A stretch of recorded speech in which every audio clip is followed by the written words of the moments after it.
Hello guys good evening. र आज चाहिँ म तपाईँहरूलाई मेरो रुमको रियल यस्तो अवस्था चाहिँ देखाइरहेको छु होइन।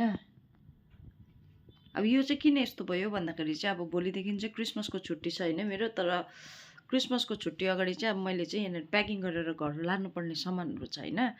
र कालिम्पोङको यति साह्रो चिसो जाडोमा चाहिँ नि यहाँनिर अब ट्रलीमा मैले एटलिस्ट खचाखच हाल्दाखेरि पनि 4-5वटा मात्रै कोट अट्यो होइन।